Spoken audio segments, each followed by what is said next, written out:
What is going on, everyone, and welcome back to another Path of Exile video. So 3 weeks ago, I made a video talking about my league start and the build for Kinetic Blast of Clustering. Now, 3 weeks have gone by. I've kind of min-maxed my build to the point of being able to do everything I wanted to, and the things I could still min-max would literally cost me hundreds of divines to mirrors. So I think I'm basically done. And then recently, the other day, I made a video doing all the Uber bosses, which you guys can watch. And this build, admittedly, is not a bossing build. You can do it. It just takes longer than usual. But if you want to watch those videos, I'll leave it in the description, or you could find a playlist on the channel. So yeah, I wanted to talk about my experience with this build. It's going to be more of a technical, long-winded video. So if you're thinking about trying this build and you want to see the beginner version, check that video out. It's basically the no mage blood, no headhunter thing, which you can still do 40 out of 40 challenges on. And then this one is more like what has changed in the past. So I wanted to talk about this build in terms of like how to go about doing it and why you need it. So I'll leave a link to my POB if that's all you care about. But I've seen a lot of posts on like Reddit and everything being like, oh, I copied this build, but then it doesn't work. This video is going to explain why these things work. So yeah, anyway, with that said, we're about like a month and a half into the league. I finished 40 out of 40, 11 days into it. But anyway, so Kinetic Blast of Clustering is mostly a mapping build.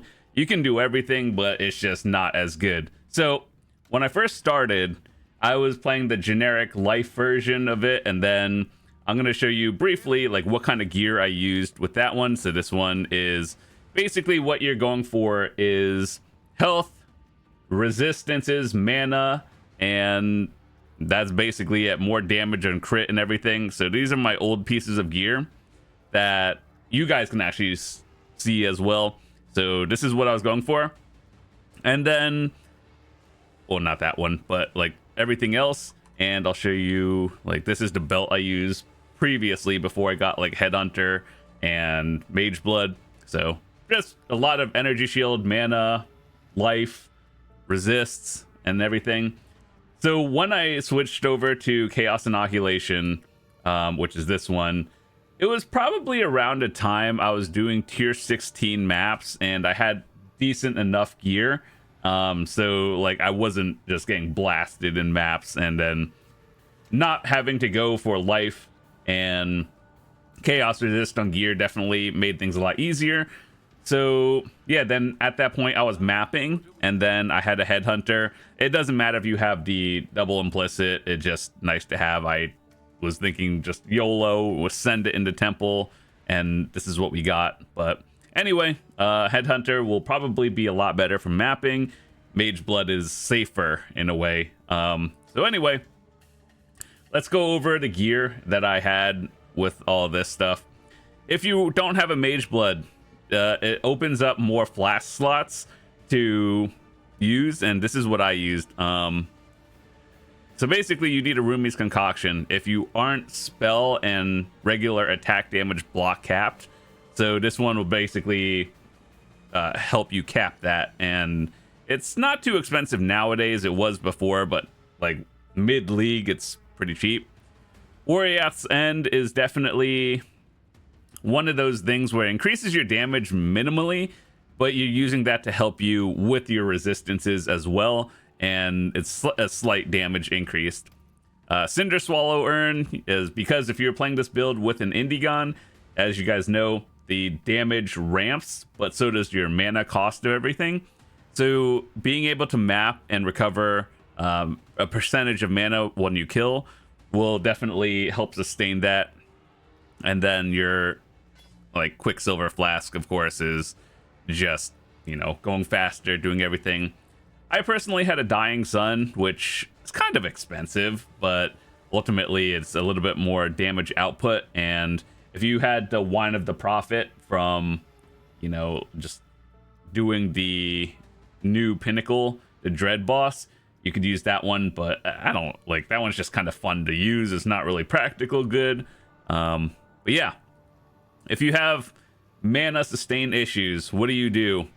You could have the Lavianga Spirit, which basically when you pop it, you don't use mana, which means like you get to cast more attacks and everything, spells, which is kind of counterproductive to the Indigon because you're not using mana. But if you're out of mana, you're doing 0 damage, so it's, you know, still doing more. And yeah, of the few things that I used was Replica Reckless Defense. This is a cheap alternative to get more spell block and spell attack, or not spell attack, spell block and regular attack. And early game, you could use these Foulborn Kikazarus, which is 2% mana, or plus 2 mana per level. So if you're level 100, you get the max effect. Reduced effective curses is always nice, mana regen, and attributes. So your biggest bottleneck playing this build is probably going to be your dexterity, and you try to get that on all the pieces you can early on, so probably your gloves if you're not using a unique thingy, which is what I had before. So like I had this one, and you could just try to get dexterity on it as well. And same with this one, you could, instead of intelligence or something, you can get dexterity. But yeah, if you want to use a rare helmet, you just basically go energy shield, mana, anything else you need, but those are the important one, crit, and you could use like physical to lightning early on. All right, so let's talk about more of the technical side of things and what has upgraded. So when you're converting from like health to mana, or health to chaos inoculation, you're probably going to start thinking about the Grace of the Goddess. Now this one, you're using it for a lot of reasons. One being physical to elemental. You're going to want to go for more or extra lightning damage as possible, just because that just scales better across the board in a lot of builds. And then also +1 to maximum Sacred Wisps, and that just adds a bunch of stats, which we'll talk about in a second. So this one has a wide variation, like from 10 to 50%. So depending on your budget, you can get one. If you could do Uber Maven, like I just have one that I got an extra one. You see how this low rolls, the wide variance of that one is kind of crazy. So just whatever your budget is, good luck divining it if you're self-found. But yeah, try to get one at least, you know, 30% on everything, and as high as you can on lightning damage. So with that said, let's go into the what changed from last video. Kinetic Blast of Clustering, your main ability. Now here's the thing, getting this supported by returning projectiles is stupidly expensive. I don't think it's worth it, but it's one of those things you min-max, and it does give you a fat damage bonus for mapping and even bosses to an extent. So this was about 145 divs. I actually, I made this myself, and you guys can see like all of these things are me failing imbues over and over. So yeah, all of these are just rips until I got it. Another alternative you guys can use is 1 vicious projectiles. It's going to add more damage, but I still think returning is better despite the cost. It'll just, vicious projectiles is pretty nice as well. Next, we have damage on full life. If you are if you don't have mana issues, you could use inspiration instead. Damage on full life increases your damage, obviously, but this one reduces mana cost, so you can actually do your spells. Sacred Wisps, because you're using Grace of the Goddess, and, it's just actually very good. You're using it for the, extra projectile line as well, so you're basically firing out more. It's better for mapping. Critical Strike Multiplier, that's why, this is where the big damage comes in. Greater Fork, it's kind of like that thing from last league in 3.27 where you had the rune graph, but in gem form now. So it is what it is. You use this one. And Invert the Rules. Now this one is new with 3.28, and basically you can invert your the enemy's resistances. So that's why all the elemental resistances here is now negative, and then this is what it's good. So if you're early on trying this build, you could do physical to lightning support, which is what I used early game, and that's why I talked about lightning damage scaling pretty highly. So that's the build. If you're just using generic Kinetic Blast with no imbue, that's fine. It's very cheap. But then there's that. So next we're going on to the Fallen. Obviously this is very expensive, and if you aren't using this one, you just use a rare one with more spell block and regular block. And the reason why Fallen is a lot better is because chance to block is lucky. It basically rolls the chance to block twice. So basically you rarely get hit by things, and if you do, that's just losing the rolls. So it's always nice to have. But understandably, if you're new and starting this, you don't have it, so just get a rare one. And so you see how this gives minus chance to block. That means your chance to block will be, instead of 75 cap, it'll be 65. And then we'll talk about how to max it out later, so that like the Rumi's concoction that we talked about earlier, that will help you get that maximum a little bit higher. But then we'll talk about other things. Yeah, so this is going to be fun to talk about. So we have a Simplex amulet. This is from Heist, and this is also kind of expensive. A cheaper alternative is the Eyes of the Great Wolf that gives attributes and crit multiplier. The Simplex is just adding an additional line for extra stuff. So one of those min-max things. And as you guys can see, I have Safeguard on mine. You guys can have another option, which is like literally anything else that is good as well. I think the primal thingy that gives plus 20% more mana. Let me see if I can find that on the tree. I don't remember where it is, but it's like plus 20% mana, and probably somewhere on the tree. I just can't find it.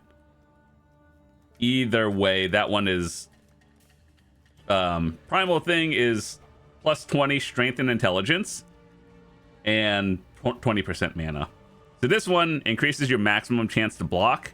So if you're deciding to do any Ubers or anything or bossing, this will significantly help it, and increase spell damage block when you're holding a shield, which is that.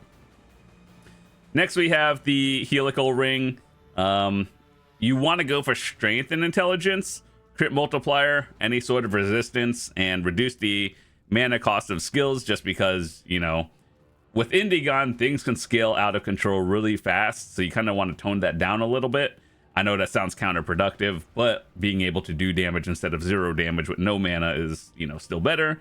So I've been able to do all Ubers with that as well. You could get 2 of them, but it's probably a little bit more expensive if you're doing like 2 different helicals. So you can just get the Kalandra's Touch, and basically that is better. So it's cheaper and saves you a little bit of time.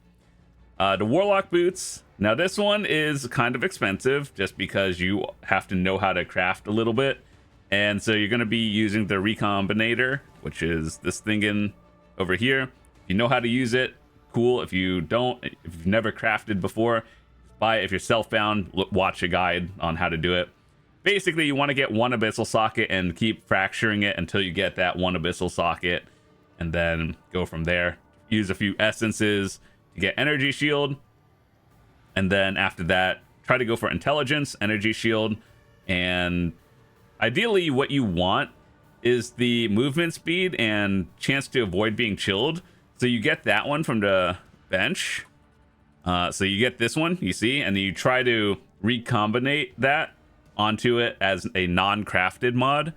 And so you want to get that one, and then your crafted mod would be like any sort of resistances that you need extra, or attributes for more damage.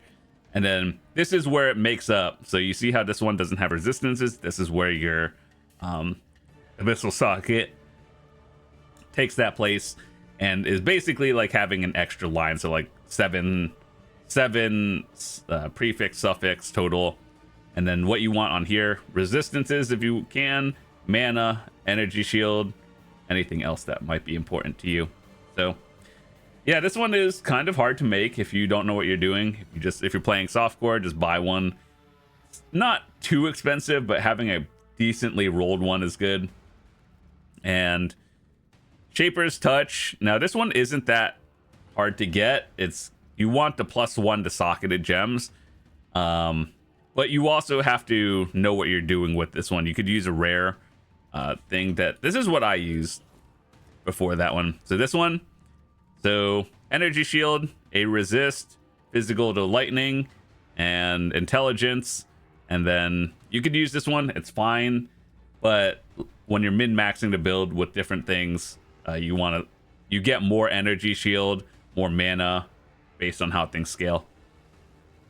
Then obviously the Mage Blood. I'm gonna be honest, the only reason why I got this Mage Blood is because I wanted a Foulborn one. It's exactly the same thing as a regular one, but it looks different, and that's why I wanted it. So like ultimately that's it. So yeah, here are the technical things that we are using here. The reason why we wanted +1 socketed gems is because we use Tempest Shield, Clarity. You don't level the Clarity, but you used it for the effect of no mana cost instead of the Labianga Spirit. And then over here we have an Enlighten support, which is mine was level 4, and then the +1 gems level 5, so it reserves a little bit less. And yeah, so there's that. And then Herald of Purity. Now this one, if you don't have a level 4 or 5 Enlighten, this one is probably gonna tank your mana a lot further. So the ways to fix that, we'll talk about that in a second. Yeah, so let's go into the tree right now. You might be wondering, why is your tree yellow? So we have split personalities, or strength and intelligence. Now, the reason why we use this is because we have the Forbidden Flesh and the Forbidden Flame of Righteous Providence. Now, if you don't know what this does, it gives you strength and intelligence, but it also increases your crit rate based on your lowest of the two. So you can see how like a 562 in strength, which is increasing my total crit rate over here. So basically every time I hit, and then you see how like when you're mapping, the entire screen is blasted. All of that is with the 97%, and when you're actually mapping, it goes to 100%, just because we have a lot of other things like crit strike on the flasks and everything. So yeah, basically I have 100% crit rate, and clear speed is extremely high. So that's nice to know. So this is basically my total, like with everything before any like damage multipliers go in with Indigon and everything. So let's talk about what else is here. Also, for the record, that Forbidden Flesh is very expensive. The total is probably going to be like 100 divs to get both of them. And so if you don't have it, that's okay. We'll talk about some replacements right now. So this is what I used before the Forbidden Flame and Forbidden Flesh, because I was not capped. So what I wanted to do was increase chance to block attack damage, and then attack speed, energy shield, always nice, projectile speed, which is your main ability. So you can use this one. And then I had another one that damage, elemental, resist, mana, attack, cast speed, and everything here. So yeah, that was pretty good. So these are solid alternatives to not having the Forbidden Flame and Flesh. The clustered jewels I had is Prodigious Defense and Scintillating Idea. Those are the two ones you want. So maximum mana and damage penetrates lightning resist. We talked about that earlier. And then Prodigious Defense, chance to block spell and attack damage. So that helps you raise that number. And I have two of them. So ideally, this is an attribute stacker over here. And let's start from the beginning. How do we get more spell and regular block? So over here we have our starting node, and this is what it looks like. So we have this thing, the Foulborn Red Nightmare. Passives with fire resist give you chance to block at a 50% rate. So each one is +6 fire resistance with tattoos, and so you get +3, +3, +3, and another like 6 of them, so it's +18. 2 more tattoos of the Shield Bearer, which is another +1. If you're using the rare jewels, you don't particularly need this, but if you're not, then you probably do. And then over here is the one that you'll probably see a multiple variants of what people are using. I personally use Unnatural Instinct and Light of Meaning for more survivability. If you want more damage, you can use other alternatives like what is the Lethal Pride, which the good one is very expensive, which has a 5% chance to double damage, which is really good, but it's also extremely expensive to the point where it's just endgame min-maxing at that point. But if you just want more survivability, Light of Meaning is a very cheap option, and an Unnatural Instinct is not too bad either. So yeah, you get a lot of extra stats on here instead of everything else, which I think is overall nicer. Rune Graph of Treachery, increased reservation of mana or your auras. That's why you're able to sustain a lot around like 40% ish, which is good. Watcher's Eye, the one you want, recover mana when you use a skill. That will help you with literally everything. Extra bonuses are crit strike or crit multiplier when affected by precision. There's another clarity one that's more expensive, which is a percentage of your mana goes to energy shield that's more survivable, and this one is just a little bit more damage output, but you want to recover 10% or like 10 to 15% of mana when you use a skill. That is the highest priority. And then the way I rolled this was I just wanted more crit strike multiplier, so more damage output total, because we have 100%. So yeah, damage multipliers are pretty insane. For your mana, we use Healthy Mind, and basically increases and reductions to life are transformed into mana. These are the life ones, so basically you're getting elemental resistances, plus also you're getting the health that turns into mana with this one over here. Attribute stacking, this is more for the end game, so if you don't have all these things and you're like level 95-ish or something, you can probably take all these out. That gives you another 4 points. And then, you know, like anything else you want to take out, if you don't need a extra socket over here or anything, you could take that out. But anything else that, you know, something you probably won't need. So we have Impossible Escape with Blood Magic on here. Now, this Impossible Escape Blood Magic is down here. Increased maximum chance to block, and then if you're holding a shield, which you are, you'll get more block chance, and then another one to cap out the overcap, which over here should be this one. So getting all these nodes should ideally allow you to overcap your block and spell resistance, meaning you don't need the Rumi's Concoction anymore, and then you could free up your extra slot whether you have a Mage Blood or not. If you don't, you could take this out, put like literally anything else in replacement over there, and you'll be fine. So yeah, going down into this section, Corrupted Blood cannot be inflicted on you. You could probably get this on literally any jewel. Like if you did like a Healthy Mind, that's probably a cheaper alternative, but you know, if you want more stats and everything, this is what you're going to want to do. So this is not the best jewel, it's just one that had some stats that I needed on it. And let's see, I believe that's it for the tree. Let's see, what are some other things that we could talk about? So yeah, this is what it looks like, all the stats.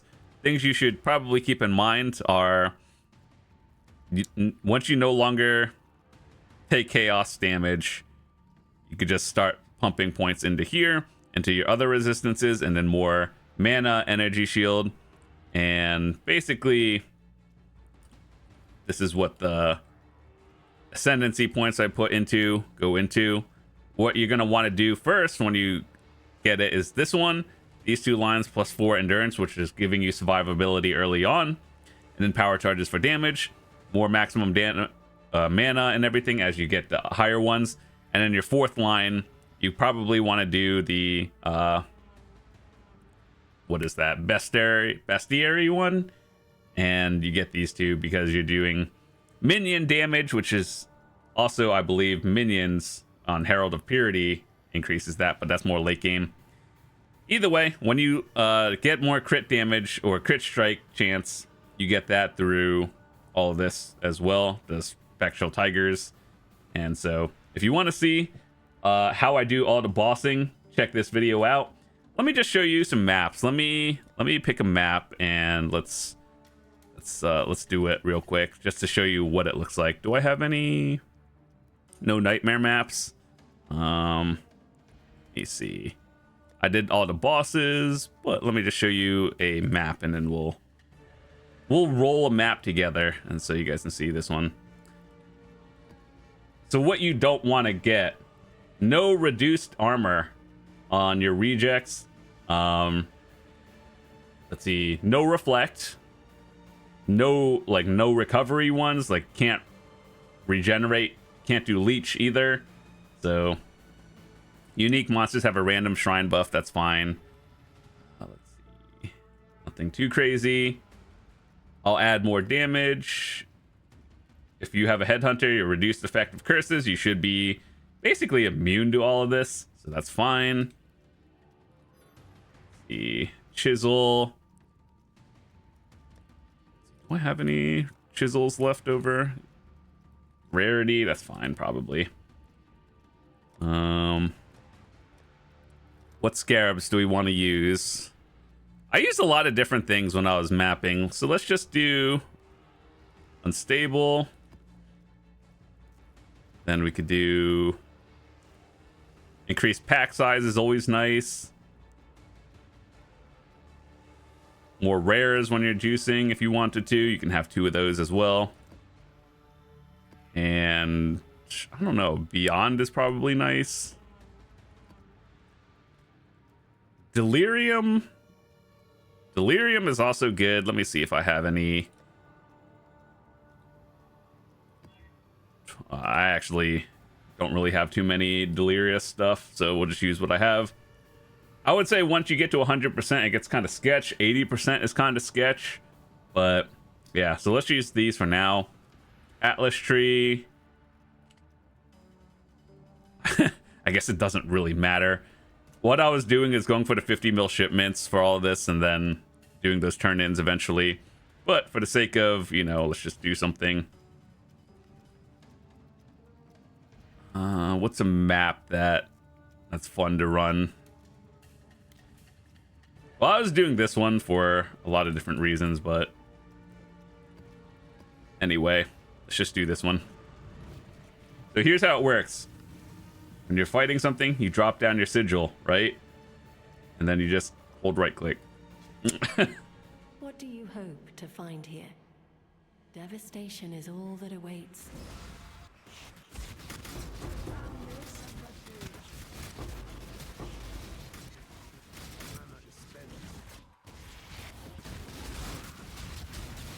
And then if you're out of mana, you hit your Vol Clarity.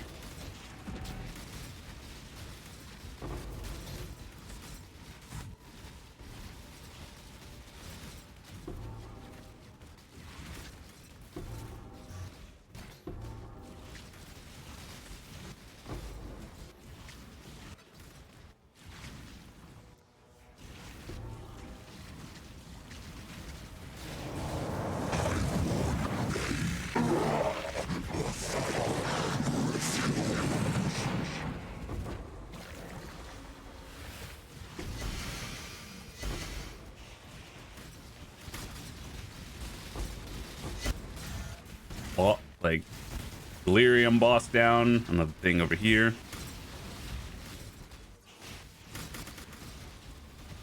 This is especially fun for Legion because when you do that.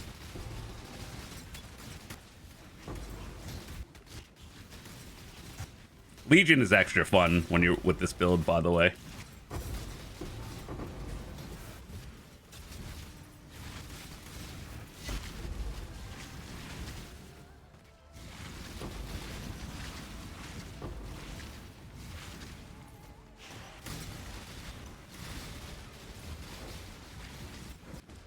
But yeah, I'm not too worried about the loot. Just kind of like showing you how this is done.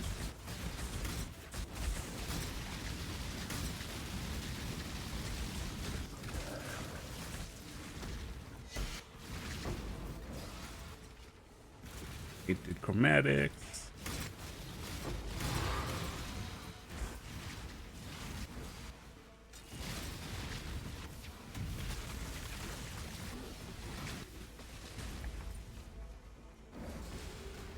I had Frost Blink on here, but then I swapped it out so I can't teleport like up cliffs anymore, which is a little bit annoying, but it is what it is. Not really a big deal. Just shield charge instead.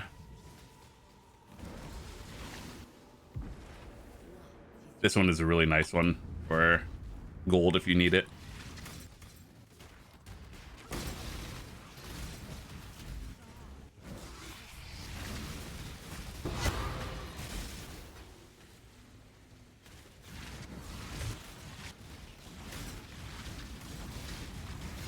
All right, so one other, I guess we'll do one more map. We'll do the Nightmare one. In my opinion, what I would choose is probably Sanctuary, because that one is probably the easiest, but I know the fan favorite is always Fortress. So let's do that one. Let's do more Monster Life. No stun. Less AoE.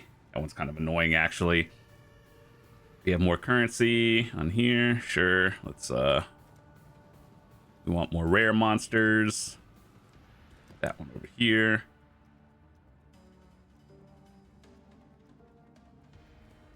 Do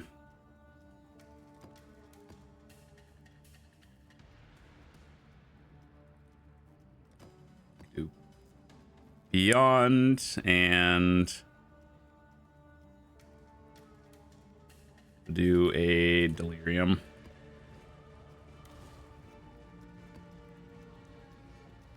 So yeah, either one. I personally prefer Sanctuary as my favorite, but we'll just do this one for the sake of like a fan favorite. Fortress is always a good one.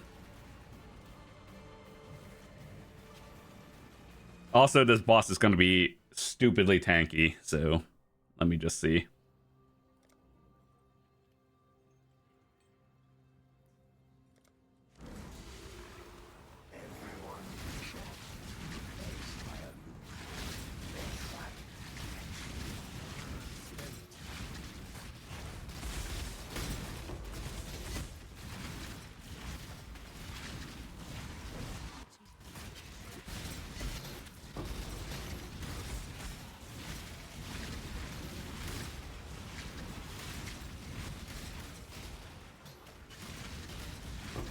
As you guys can see, like crit chance is 100% because we have our tigers up.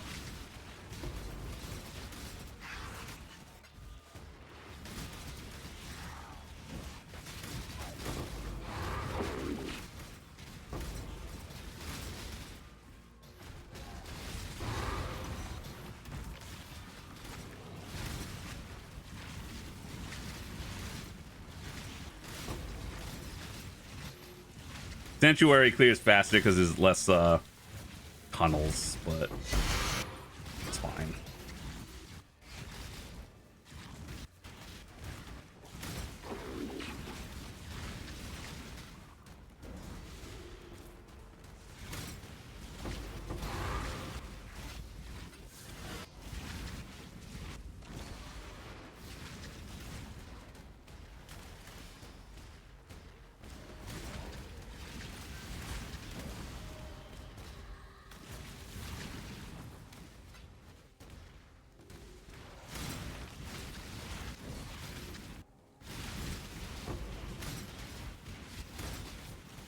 Maybe we get to fight a double.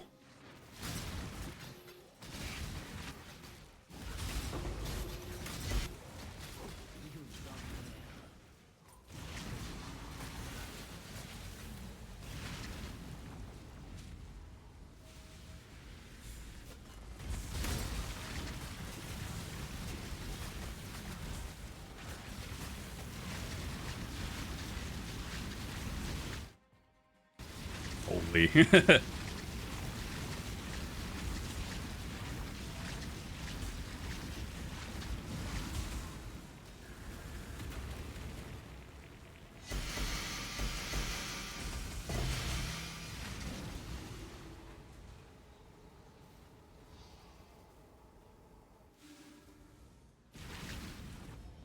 make your wish.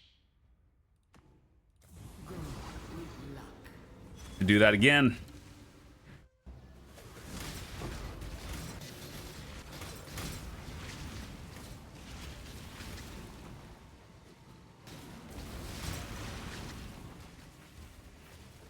This one is astral touched.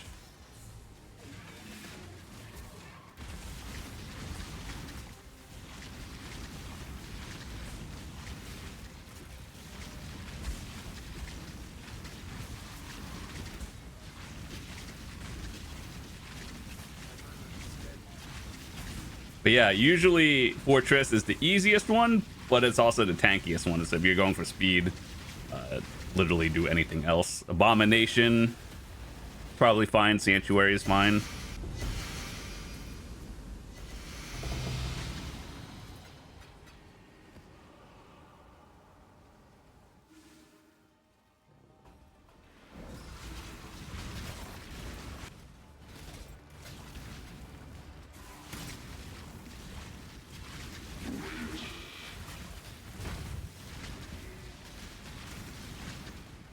But yeah, that's basically the build in a nutshell.